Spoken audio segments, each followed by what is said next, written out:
Okay, so today we're taking a deep dive into something we all know too well. Failure. Yeah. But here's the twist. Okay. We're not looking at how to avoid it, Right. but how to use it Yeah. to our advantage. Interesting. So we're really digging into the idea that stumbling Mm-hmm. can actually be the launch pad for some pretty amazing things. I like that. So can learning about how others tripped up Yeah. help us navigate our own paths? That's a great question. Yeah. Um, What do you think? well, it's funny because we're often told to avoid failure at all costs. Right? But history shows that some of the most successful people and societies really kind of embraced failure as a crucial part of the journey. Okay, so our source material is titled Turning Failures into Fuel, The Power of Bouncing Back. Okay. And I gotta admit, Yeah. the idea of finding humor in some famous flops is kind of my jam. It is pretty funny when you think about it. Right. But honestly, sometimes failure feels less like a comma and more like a full stop. Yeah. Did any of the sources talk about that feeling? Absolutely. Really? Yeah, the sources really emphasize that the initial sting of failure is very real. Mm-hmm. And those feelings are completely valid. Yeah. One source even compared it to the grieving process. Right. You have to acknowledge the loss and disappointment before you can move on to acceptance and growth. Oh, that's interesting. Yeah. So it's not about pretending that it doesn't hurt. No, not at all. It's about what we do after that initial hit. Exactly. That's where the bounce back comes in. Okay. It's about reframing those setbacks as opportunities to learn, adapt, and then come back stronger. Okay, so let's get into some examples. Okay, yeah. The source material mentions J.K. Rowling's Harry Potter manuscript Right. being rejected by multiple publishers. Oh, yeah.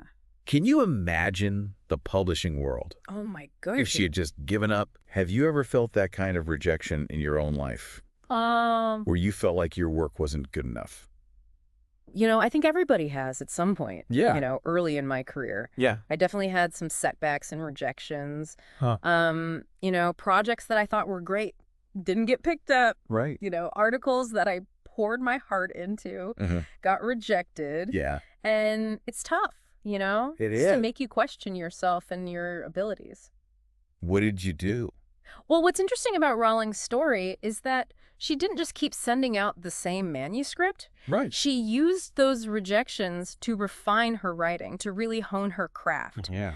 One source even mentions that an early draft of Harry Potter was twice as long as the final version. Wow. So those rejections, in a way, they forced her to become a better writer. So she didn't just bounce back. She Right. bounced back smarter. Exactly. I'm starting to get this. Good. What about another example? Okay, well, how about Walt Disney? Okay. He was fired from a newspaper job early in his career because they said he lacked imagination Oh, wow. and had no good ideas. Ouch. The newspaper that fired Walt Disney must be kicking themselves now. Yeah. Imagine saying no good ideas to the guy who created Mickey Mouse. Seriously, right? Yeah. Okay, so both Rowling and Disney Mm-hmm. turned things around spectacularly. It did. Is there a pattern here? Yeah. Like, what do you think makes someone good at bouncing back? The sources highlight a few key traits. Okay. One is resilience, that ability to weather the storm and just keep going even when it feels impossible. Right. But it's also about having a growth mindset, Okay. which is the belief that your abilities can be developed through dedication and hard work. So it's not just about having thick skin. It's about being open to learning and growing Yeah. from those tough experiences. Exactly. Yeah. And the sources also emphasize the importance of seeking out feedback, even if it's tough to hear. Yeah. Because sometimes that critical feedback can be the key to unlocking your next level of success. This is all great stuff. Yeah. But how do we actually apply these lessons? Right. It's one thing to read about famous people overcoming obstacles, but how can we use these ideas in our own lives? Well, one source suggests a simple exercise. Okay. Think about a time when you faced a setback, big or small. Right. Now, instead of focusing on the negative emotions, Yeah. ask yourself, what did I learn from this? Okay. How can I use this experience to make a better decision next time? So it's about turning that failure into data, Yes, into information that can inform our future choices. precisely. I like that. Yeah. So remember, failure is not the opposite of success. It's a stepping stone on the path to success. That's a great way to put it. We talked a lot about famous failures today. Yeah, we did. But I think the most powerful lessons often come from our own experiences. I agree. So what's your story of failure turned into fuel? Hmm. That's a good question. Yeah, maybe think about that. I will. And if you feel comfortable, share it with someone. Good idea.